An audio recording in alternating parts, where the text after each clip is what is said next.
하고 말씀 나누겠습니다. 하나님 아버지 감사합니다. 오늘도 우리에게 주실 주님의 말씀을 우리가 기다립니다. 마음을 열고 귀를 열고 또 우리의 생각과 또 우리의 모든 선입관들을 주님 앞에 내려놓고 가난하고 겸손한 마음으로 주님의 말씀을 기다립니다. 이 시간 주님 우리의 심령에 친히 말씀하여 주시고 깨닫는 시간 되게 하여 주옵소서.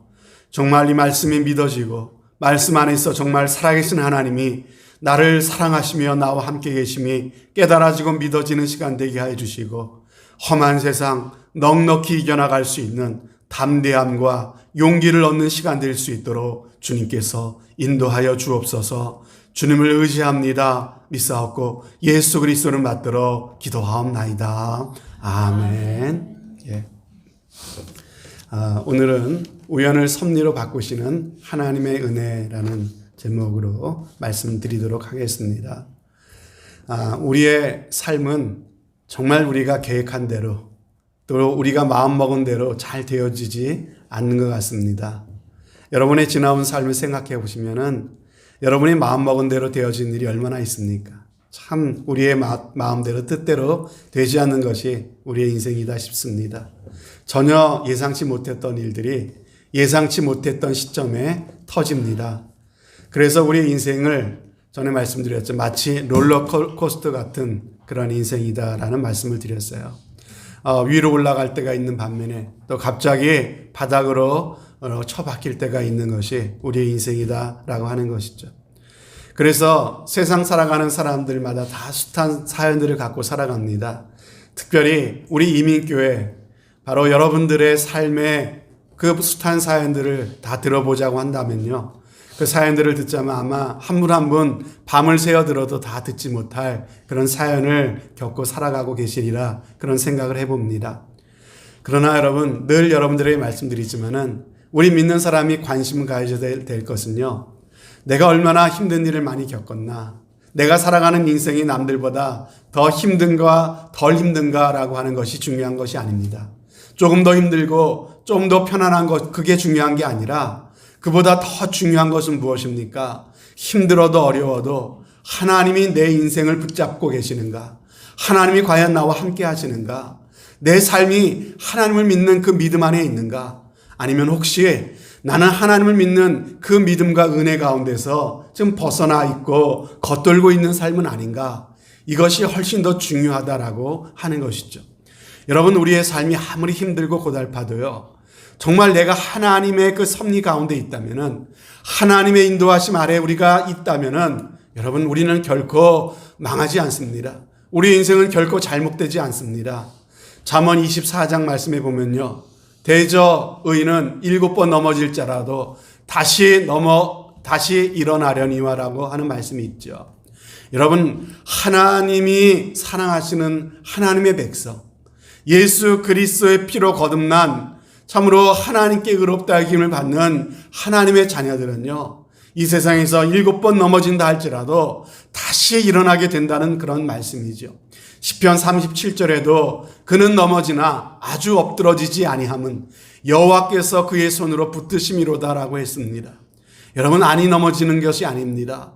때로는 실족할 때도 있고 실망할 때도 있고 넘어질 때도 있습니다. 그러나 아주 엎드러지지 않는다는 거예요. 왜요? 하나님이 우리의 인생을 붙잡고 계시기 때문이라는 것이죠. 우리가 믿음 안에 있으면 그 삶 가운데 하나님의 은혜가 있다면 하나님께서 반드시 붙들어 주시기에 우리의 삶은 반드시 복된 결말에 이르게 된다는 것을 꼭 믿으시기를 바랍니다. 우리가 읽은 이 룻기의 말씀이 바로 그런 스토리를 우리에게 보여주고 있다는 것이죠.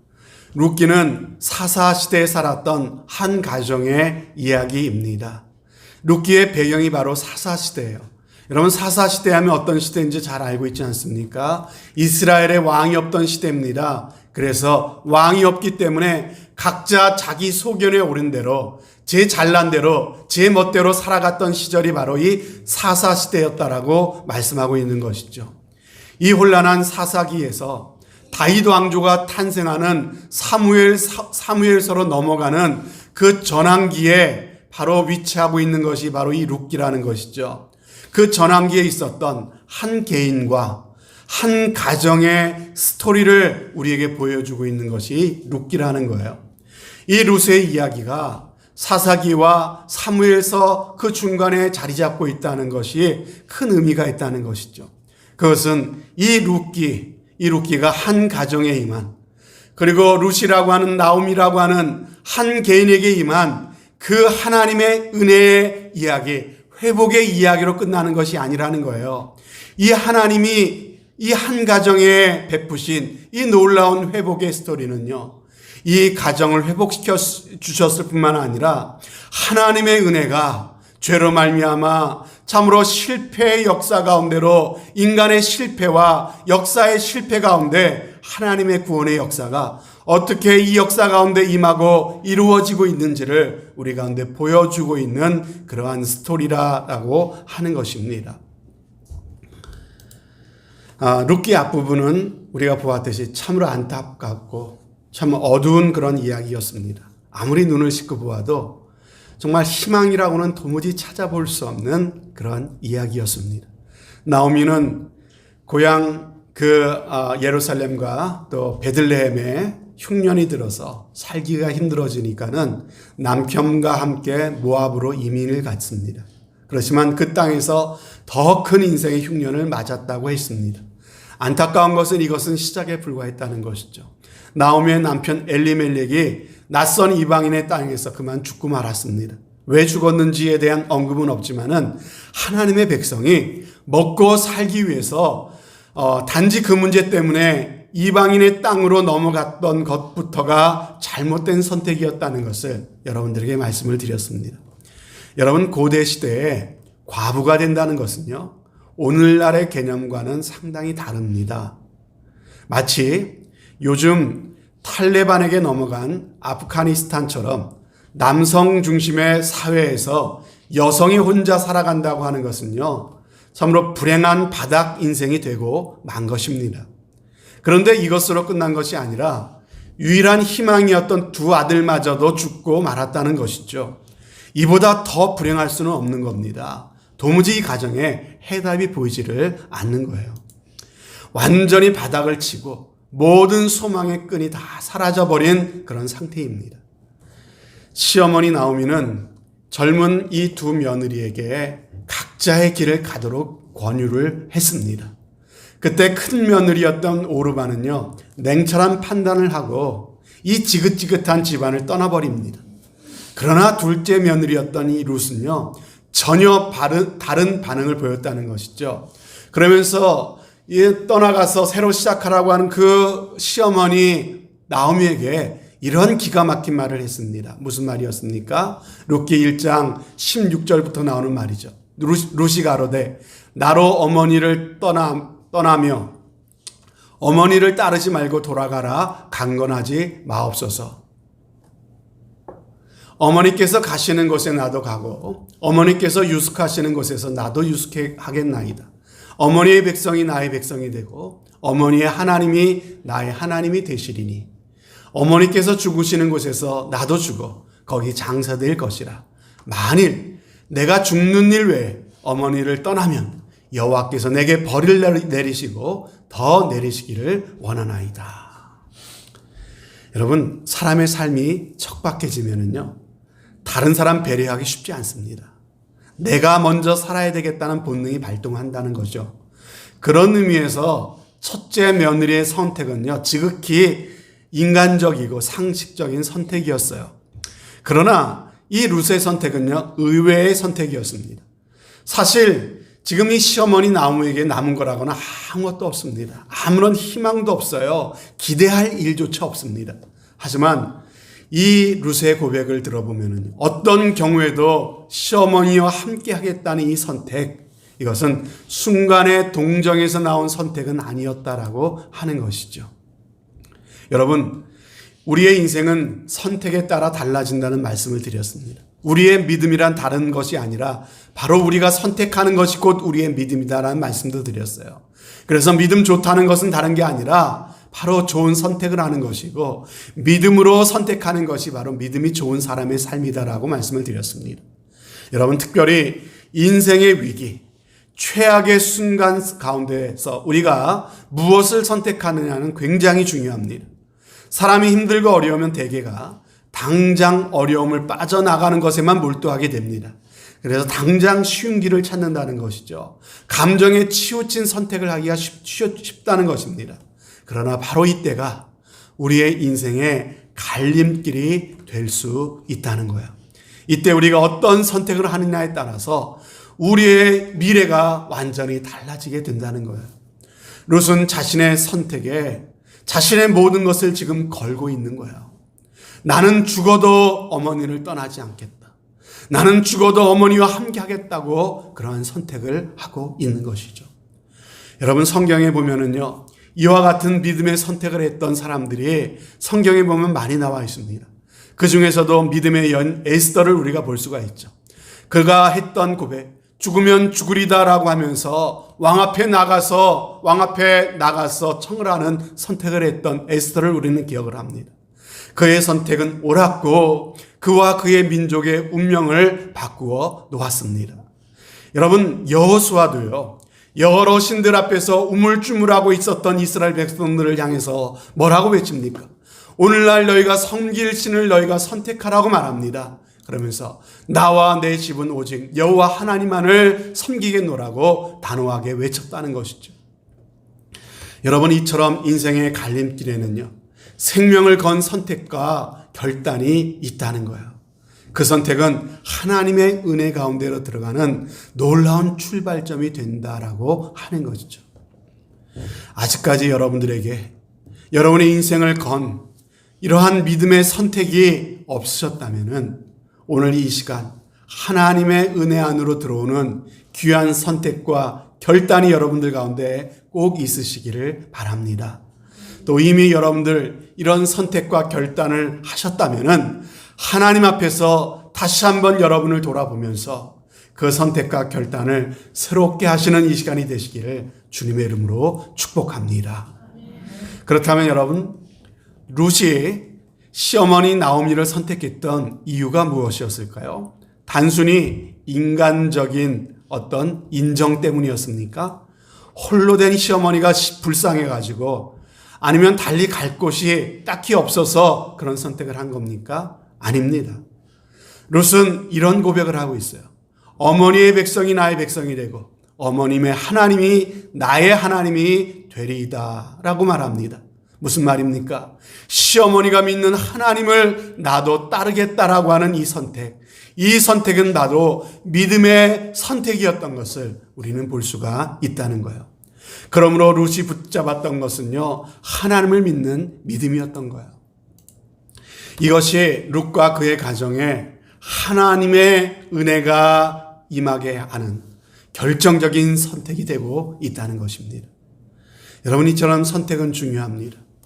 우리는 하나님이 원하시는 선택을 하는 것이 얼마나 귀하고 그것이 얼마나 우리의 인생 가운데 귀한 축복을 가져오는지 이 바로 룻이라는 사람을 통해, 룻기라고 하는 이 성경을 통해 하나님 우리 가운데 분명하게 말씀해주고 계시는 것이죠. 위대한 인생의 반전은 바로 위대한 선택에서 시작된다라고 하는 것이에요. 여러분 보십시오. 드디어 나오미는 모든 것을 잃고 이방인의 땅에서 이제 고향 땅으로 돌아옵니다. 그곳에서 얻은 며느리 룻과 함께 둘이서, 남자들은 다 죽고 한 며느리는 떠나고 그 둘만 남았죠. 그 며느리와 함께 고향 베들레헴으로 돌아왔습니다. 우선은 먹고 살아야 되니까 룻은 고향에 오자마자 밭에 나가서 그 추수하고 그 밭에 떨어진 이삭을 줍는 일을 시작을 하게 됩니다. 그렇게 그들의 평범한 일상이 시작되고 있습니다. 그런데 바로 여기서부터 참으로 평범치 않은 그런 일이 일어나기 시작합니다. 룻이 이삭을 주우러 나갔던 밭은 우연하게도 그 지방의 유력한 사람이었던 보아스라는 사람의 밭이었습니다. 그리고 때마침 보아스가 그 밭에 이렇게 들렸습니다. 그리고 밭에서 일하고 있던 이 루스의 모습을 보게 됩니다. 그런데 이상하죠? 전에는 그런 적이 없었는데 보아스가 이 여인을 보는 순간 뭔가 그의 마음에 뭔가 심적인 변화가 일어나기 시작합니다. 그때부터 보아스는 의도적으로 루스에게 다가가기 시작합니다. 그에게 호의를 베풀고 은혜를 베풀기를 시작합니다. 보아스가 루스에게 이런 의미 있는 말을 던집니다. 이스라엘의 하나님 여호와께서 그 날개 아래 보호를 받으러 온 너에게 온전한 상 주시기를 원하노라. 보아스가 이 루스에게 한 얘기예요. 룻도 밭에 나오면서 시어머니 나오미에게 이런 비슷한 이야기를 했어요. 무슨 얘기를 합니까? 나로 밭에 가게 하소서. 내가 네게 은혜를 입으면 그를 따라서 이삭을 주겠나이다. 누구의 은혜를 입으면 이런 말을 하죠. 또 보아스에게 이런 말을 합니다. 나는 이방 여인이언을 당신이 어찌하여 내게 은혜를 베푸시며 나를 돌아보시나이까. 이렇게 말하고 있어요. 여러분, 말끝마다 이 루시 하고 있는 얘기가 뭡니까? 하나님의 은혜라는 말을 계속해서 반복해서 고백하고 있다는 것이죠. 여기서 루시 고백하고 있는 이 은혜가 어떻게 루스에게 임하게 됩니까? 그 은혜는 보아스라는 사람과의 만남을 통해서 그 은혜가 이 루스에게 임하게 되었다는 것이죠. 여러분, 그렇습니다. 하나님의 은혜라는 것은요, 어느 날 갑자기 하늘에서 뚝 떨어지는 게 아니에요. 우리의 일상적인 삶 가운데서 일어나는 것이고요. 특별히 우리의 어떠한 만남을 통해서 하나님의 은혜가 우리의 삶 가운데 임하게 된다라고 하는 거예요. 여러분 보십시오. 보아스는 그 지역에, 이 베들레헴 지역의 유력한 남자였습니다. 이방인 과부였던 이 루스의 입장으로서는 도무지 가까이 할 수도 없고 만나볼 수도 없는 사람이었습니다. 그러나 루스에게 은혜가 임하게 되자 참 기이하고 놀라운 만남을 통해서 루스의 인생이 완전히 바뀌게 된다라고 하는 것이에요. 여러분, 이것이 바로 하나님께서 우리에게 은혜를 베푸시고 우리 가운데 일하시는 하나님의 방법이다라고 하는 것이죠. 앞에서 제가 룻이 우연하게 이 보아스의 밭에서 일하게 됐다라고 했는데요. 여러분, 무슨 목사가 우연이라는 말을 쓰나라고 하는 생각이 드시는 분도 계실 겁니다. 하지만 여러분, 저는 성경에 나오는 말씀 그대로 여러분들에게 말씀을 드렸을 뿐이에요. 여러분, 오늘 본문 3절 말씀을 다시 보면은요, 룻이 가서 베는 자를 따라 밭에서 이삭을 줍는데 우연히 엘리멜렉의 친족 보아스에게 속한 밭에 이르렀더라. 성경에서 말씀하고 있죠. 우연히 보아스의 밭에 이르렀다라고 말씀하고 있다는 거예요. 여러분, 그리고 2장 4절 말씀에도 보면은요, 그렇게 이삭을 그 보아스의 밭에 우연히 이르러서 거기서 죽고 있는데 마침 보아스가 베들레헴에서부터 와서 베는 자들에게 이르되 마침 그 자리에 보아스가 들러서 그래서 룻을 보게 되었다고 성경은 말씀하고 있는 거예요. 우연히, 마침 성경이 그것을 참 기록하고 있는 이유가 있다는 것이죠. 뭔가 의도하지 않은 거예요. 룻도 의도하지 않았어요. 보아스도 의도하지 않았어요. 그런데 오묘한 일들, 신기한 일들, 하나님께서 계획하신 놀라운 일들이 참으로 이루어져 가고 있다라고 하는 것을 성경은 우리 가운데 보여주고 있는 것이죠. 여러분, 은혜란 무엇입니까?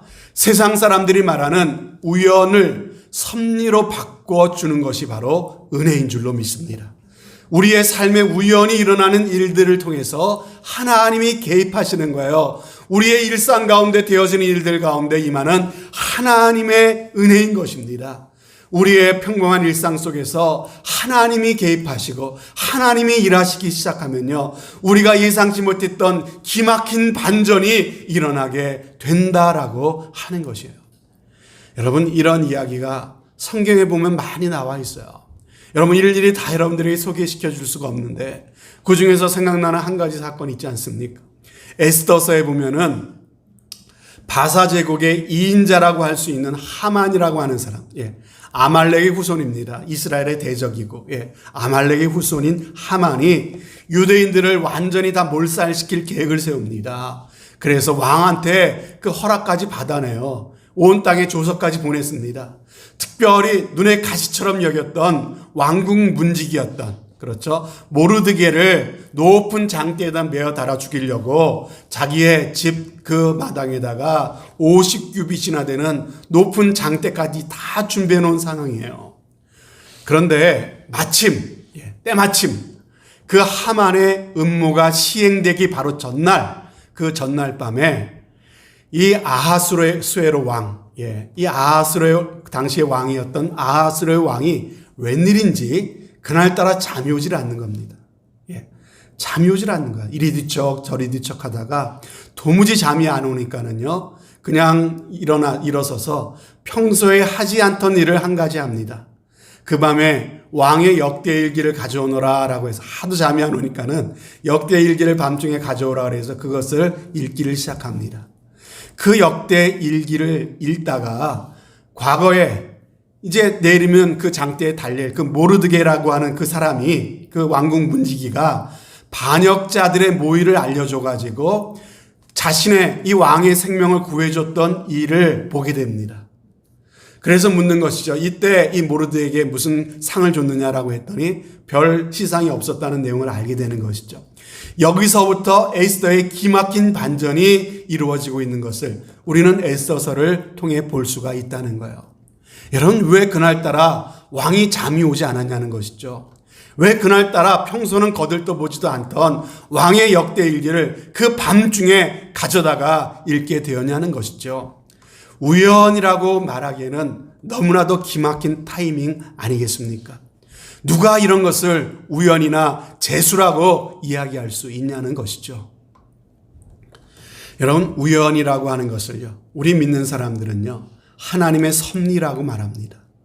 그것은 하나님의 계획과 하나님의 은혜 가운데 이루어지는 일인 것이에요. 세상 사람들이 흔히 말하는 운이 좋다라고 말하는 것과는 다른 것입니다.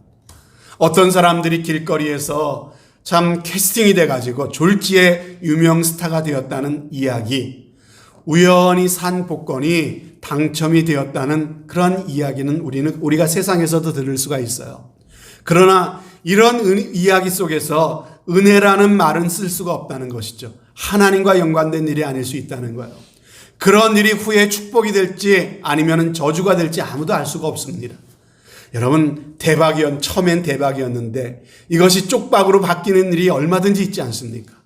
단순히 행운에다가 우리의 인생을 맡기는 것은요, 도박입니다. 그러나 여러분, 은혜는 차원이 다르다고 하는 거예요. 은혜 안에는요, 우연이라고 하는 것이 없다는 거예요. 우리 볼 적에는 우연인지 몰라도요, 이 모든 것은 치밀한 하나님의 목적과 하나님의 계획 가운데 이루어져 가고 있다는 거예요. 하나님의 은혜는 우리의 삶을 향하신 하나님의 철저한 의도와 정확하고 완벽한 하나님의 개입 속에서 이루어지고 있다라고 하는 것입니다. 여러분, 많은 경우 하나님의 은혜는 만남을 통해 사람을 통해 주어진다고 말씀을 드렸어요. 여러분, 룻에게 있어서 하나님의 은혜의 날개 아래 보호는 누굽니까? 바로 이 보아스라는 사람의 우연한 만남을 통해서 하나님의 놀라운 은혜가 주어지고 있다는 것이에요. 이처럼 많은 경우 하나님의 은혜는 축복의 만남을 통해 우리 가운데 찾아오게 된다는 것이죠. 여러분과 여러분 자녀의 삶 가운데 정말 이러한 복된 은혜가 있었으면 좋겠습니다. 저와 또 우리 사랑하는 자녀들, 그들이 살아갈 앞날 가운데 하나님의 치밀한 계획 가운데 이런 복된 우연한 만남들이 우리의 삶 가운데 있으시기를 주님의 이름으로 축복합니다. 사실 룻은 밭에서 이삭을 줍는 비천한 여종의 신분입니다. 여러분, 어린 나이부터 쓰디쓴 인생의 고통을 겪어왔던 그 얼굴에 무슨 생기가 있겠습니까? 하루 종일 먼지를 뒤집어 쓰고 땡볕 아래서 허리를 구부리고 허리가 휘도록 이삭을 줍고 있었던 이 여인의 모습에서 무슨 매력적인 모습이 보이겠습니까? 그러나 보아스의 눈에는요, 왠지 모를 아름다움이 보여졌다라고 하는 것입니다. 여러분, 그래서 가슴이 뛰었어요. 얼굴이 들판에서 일하느라고 검게 그을렸을지언정 그것이 눈에 들어오지 않았습니다. 예쁘게 차입지 못했지만은 또 설사 인간적으로 참 이쁘게 잘 생기지 못해서도 괜찮습니다. 여러분, 은혜만 임하면은 하나님이 하시는 줄로 믿습니다. 그래서 룻은 그 땅의 유력한 부호고 기업부를 짜였던 이 보아스의 눈에 들게 됐죠. 그래서 이 보아스와 어떻게 됩니까? 결혼을 하게 됩니다. 그리고 이 보아스와 룻 사이에 아들이 태어나게 되죠. 여러분, 그 아들에 대해서 성경은 이렇게 기록하고 있습니다. 그 이혼 여인들이 그에게 이름을 주되 나오미가 아들을 낳았다 하여. 나오미가 낳은 게 아니죠. 사실은 나오미의 며느리였던, 대가 끊겼던 그 가정에 아들이 낳았다 이 얘기예요. 나오미가 아들을 낳았다 하여 그 이름을 오벳이라 하였는데, 룻이 오벳이라는 아들을 낳은 겁니다. 그는 다윗의 아비인 이새의 아비였더라 라고 말씀하고 있어요. 여러분, 무슨 말입니까? 이방 여인이었던 룻이 이스라엘 사람들이 가장 존경하는 다윗 왕의 증조 할머니가 된 것이다 라고 하는 말입니다. 여러분, 어떻게 이런 놀라운 일이 일어날 수 있습니까? 몰락한 가정이 최악의 밑바닥에서 더 이상 바랄 것이 없는 최정상의 자리에까지 올라가게 된 거예요. 이것이 바로 하나님의 은혜가 보여주는 명드라마고 대역전극이다라고 하는 것이죠. 여러분, 이것뿐이 아니죠. 마태복음 1장에 이것이 더 자세하게 나와 있는데, 마태복음 1장 예수님의 족보에 나와 있지 않습니까? 1장 5절 말씀에 보면 살몬은 라합에게서 보아스를 낳고, 보아스는 누구의 아들이에요? 우리가 여호수아에서 본 그 여리고의 기생이었던 라합의 아들이 바로 보아스예요.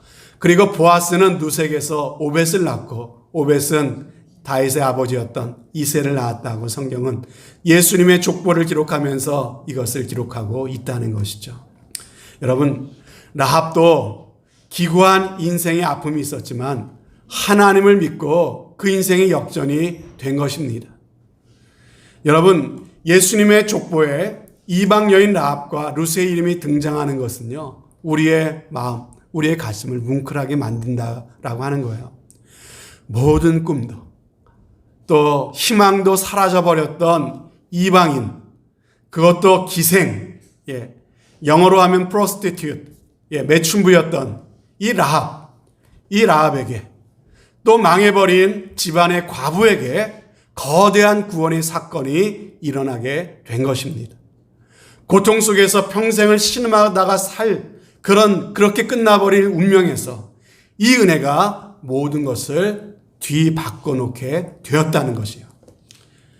여러분, 여기서 오늘 우리에게 주는 도전은 무엇입니까? 왜 하나님의 이러한 은혜가 이 룻의 삶에 임하게 된 것입니까? 여러분, 오늘 말씀, 이 룻이 우리에게 주는 교훈이 무엇이에요? 바로 룻의 선택입니다. 그것이 어떤 선택이었고 어떤 결단이었습니까? 다시 한번 룻의 고백을 보겠습니다. 룻기 1장 16절부터 보면은 나로 어머니를 떠나며 어머니를 따르지 말고 돌아가라. 강건하지 마옵소서. 어머니께서 가시는 곳에 나도 가고 어머니께서 유숙하시는 곳에서 나도 유숙하겠나이다. 어머니의 백성이 나의 백성이 되고 어머님의 하나님이 나의 하나님이 되시리니 어머님이 죽으시는 곳에서 나도 죽어 거기 장사될 것이다. 만일 내가 죽는 일 외에 어머니와 떠나면 여호와께서 내게 벌을 내리시고 더 내리시기를 원하나이다. 그녀는 현실이 아무리 힘들고 어려워도 끝까지 내가 붙잡아야 될 것이 무엇인지를 알았습니다. 그녀는 자신의 선택에 또 자신의 미래와 자신의 생명을 그 선택에다 걸었다는 거예요. 조금의 주저함도 미련도 없었다는 거예요. 이 결단에 따르는 어떠한 손해나 어려움도 심지어 죽음까지도 두려워하지 않고 있다는 것입니다. 여러분, 그런데 아세요? 이 룻의 고백을 가만히 보면은 이 고백은 마치 우리가 예수님을 믿고 따르려고 했던 그 결단의 고백과 너무나도 닮아 있다고 하는 것이죠. 여러분, 우리가 예수 그리스도를 믿으며 예수님을 따르기로 했던 그 결단과 오늘 이 룻의 고백을 한번 비교해 보시길 바랍니다. 제가 한번 이 루스의 고백에서 어머님 대신에 예수님을 넣어서 한번 읽어보겠습니다. 내게 예수님을 떠나며 예수님을 따르지 말고 돌아가라 강권하지 마옵소서. 예수님께서 가시는 곳에 나도 가고 예수님께서 머무시는 곳에 나도 머물겠나이다. 예수님의 백성이 나의 백성이 되고 예수님의 하나님이 나의 하나님이 되시리니 예수님이 죽으시는 곳에서 나도 죽어 거기 묻힐 것이라. 만일 내가 죽는 일 외에 예수님을 떠나면 여호와께서 내게 벌을 내리시고 더 내리시기를 원하나이다. 우리도 예수님에 대해서 이러한 분명한 신앙 고백이 있어야 되지 않겠습니까? 이 선택과 결단, 나의 최악의 순간에도 하나님의 은혜를 놓치지 않겠다는 이 결단이 바로 루스의 인생을 바닥에서 정상으로 올려놨다고 하는 것을 우리가 기억하면서 참으로 하나님께서 우리에게 주시는, 루스를 통해서 주시는 그 약속은 무엇입니까? 우리가 룻과 같은 우리의 생명을 내어 걸 수 있는 그러한 인생의 결단을 한다면 하나님께서 우리의 인생을 그토록 복되게 해 주실 것이라고 하는 그 약속을 이 말씀을 통해서 우리는 볼 수 있는 것이 아니냐라고 하는 것입니다. 과연 우리의 선택과 우리의 결단은 누구를 향한 선택과 누구를 향한 결단이어야 합니까?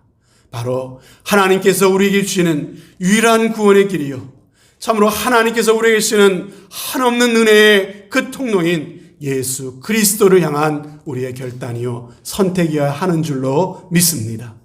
여러분, 오늘 그러므로 이 룻의 과거의 이야기는 오늘 바로 우리의 이야기가 될 수 있다라고 하는 것이죠.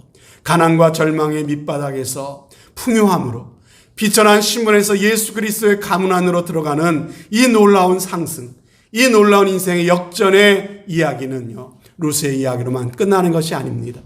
오늘 이 룻의 이야기는요, 어떤 사람이라도, 어떠한 비천한 사람이라도, 어떠한 참 부끄러운 과거를 가진 사람이라도, 어떠한 말 못한 사정을 가진 사람이라도, 어떠한 인생의 아픔과 어떠한 인생의 슬픔을 가진 사람이라도 예수 그리스도를 향한 믿음의 결단과 선택을 드릴 수 있다면 이 놀라운 하나님의 은혜 안으로 들어올 수 있다는 하나님의 분명한 약속인 줄로 믿으시기를 바랍니다. 하나님의 이 은혜가 우리로 하여금 대역전의 주인공이 될 수 있다는 것을 하나님께서는 이 룻기 말씀을 통해 우리 가운데 약속하고 계시는 거예요. 하지만 여러분, 이 고백을 우리가 드리기에는 우리가 살아가는 삶의 여건과 환경이 결코 만만하지 않습니다. 이렇게 주일날 예배에 참석하고 또 말씀을 듣고 또 은혜도 받고 또 마음의 결단도 하고 또 그렇게 해보지만 우리가 또 예배가 끝나고 또 예배당 문을 나서게 되면은 우리의 믿음을 집어삼킬 것 같은 이 세상의 현실은요, 그대로 있습니다. 전혀 달라지지 않습니다. 특별히 우리 사랑하는 자녀들 하루 종일 보고 듣고 또 접하는 모든 일들, 모든 이야기들 속에서 과연 하나님을 인정하는 것이 얼마나 있습니까? 하나님을 사랑하고 예수 그리스도를 주로 인정하는 것을 여러분들은 어떻게 접하실 수 있습니까? 거의 없습니다. 하나님이 없는 세상 가운데 우리는 살아가야 됩니다. 우리 자녀들이 공부하는 모든 학문도 하나님을 인정하는 학문이기보다는 인간이 모든 것의 기준이 되어 있고 인간이 주인이 되어 있는 인본주의적인 학문과 사상을 끊임없이 주입받고 있지 않습니까?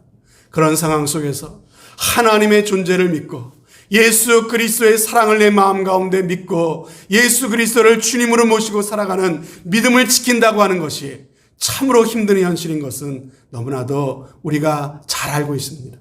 이런 현실에서 여러분, 그러나 그러한 어려움 가운데 있을지라도 그럼에도 불구하고 우리가 세상 가운데 우리의 마음을 세상에 내어주지 않으리라, 세상과 타협하지 않으리다, 예수 그리스도를 믿는 그 믿음만큼은 내가 반드시 지키리라, 이런 마음의 결단을 여러분들이 하고 살아가신다면 하나님께서 반드시 여러분의 인생을 붙잡아 주시고 여러분의 삶을 은혜로 인도해 주실 줄로 믿습니다.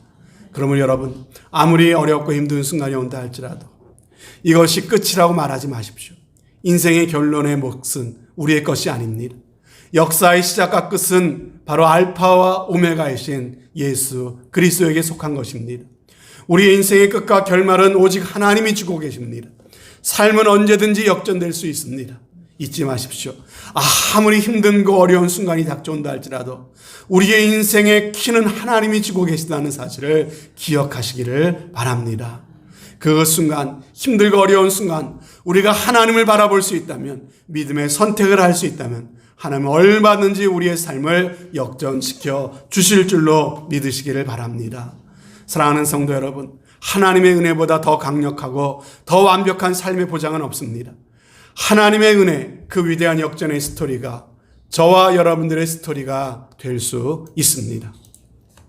오늘도 저와 여러분의 삶에는 수많은 우여곡절과 이해할 수 없는 일들이 많이 닥치고 있지만은 전화위복의 하나님, 마침내 복을 주시는 하나님을 믿으시고 저와 여러분의 삶 속에 또 우리 교회 가운데 일어나는 일상적인 일들 가운데 다양한 만남과 사건 속에서 정말로 우리가 알 수 없었던, 기대하지 않았던 하나님의 놀라운 은혜가 나타나는 복된 삶이 꼭 되시기를 주님의 이름으로 축원드립니다. 아멘.